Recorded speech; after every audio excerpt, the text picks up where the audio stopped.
एक किसान था जिसके दो बेटे थे। वह बहुत ही आलसी और निकम्मे थे। वह अपने पिता को कामकाज में हाथ बटाने के बजाय आलस किया करते थे, इधर उधर घूमते फिरते थे। किसान को अपने बेटों की बहुत फिक्र थी। वह सोचते थे कि मेरे मरने के बाद इनका क्या होगा, ये अपना पेट कैसे भरेंगे, अपने परिवार को कैसे संभाल पाएंगे।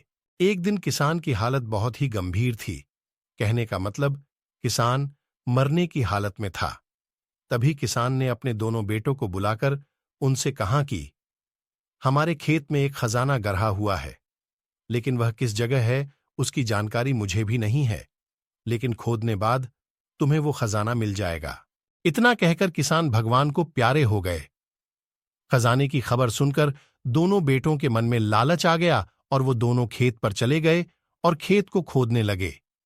खजाने के लालच में कुछ ही दिनों में पूरे खेत को खोदने के बाद वह घर जाकर बैठ गए और वह अपने पिता को कोसने लगे।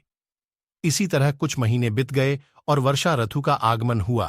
किसान के बेटों के पास पेट भरने के लिए सिर्फ एक ही जरिया था, वह है खेती।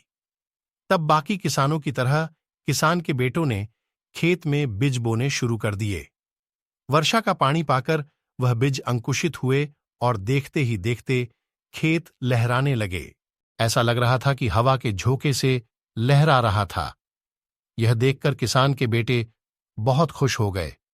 उनको समझ आ गया कि परिश्रम ही सच्चा धन होता है, और वो उसी तरह से अपने पिता के शब्दों का मोल भी समझ गए और अपने कामकाज में लग गए।